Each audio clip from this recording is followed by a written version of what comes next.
I have the recipe you need for academic success. You'll need clear goals, time management skills, a support system, and some healthy habits. Preheat your academic mindset by setting clear, achievable goals. Mix time management skills and healthy habits, and sprinkle in asking for support as needed. These skills, along with art, geography, and even history, are the lessons the students participating in the Culinary Arts program at Dyke School of the Arts are learning, and they are this week's A+ award winners.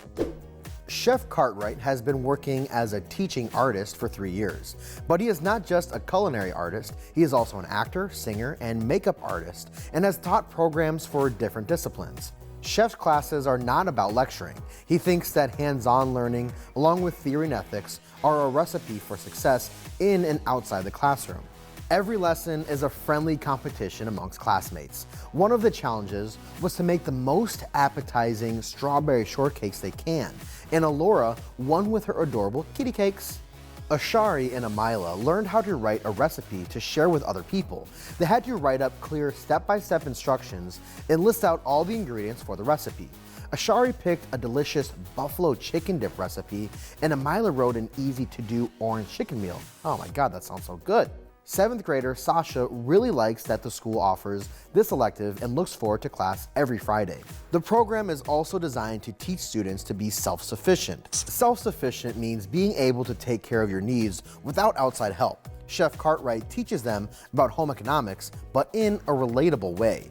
The chef also told us that knowing how to cook healthy food is important to be self-sufficient, and sometimes it could be as easy as adjusting a recipe, like making fried rice with cauliflower instead of rice. All the students said they loved that recipe. Nico, an 8th grader, wants to be a professional chef, so it comes as no surprise that this is their favorite class. Nico especially likes to recreate fried chicken recipes from restaurants. Oh, I know what I'm having for lunch. But Elise, on the other hand, wants to be a pastry chef. That's a chef who specializes in baked goods. Elise's favorite part of the class is getting to try different foods. Christine Madden, the director of programs at the Center for Arts-Inspired Learning, told us that this culinary arts class is just the latest program they have partnered with the school to put together. They also have courses that support teaching through art and music. Students tell them that they really like these courses because they get job readiness and resume building skills.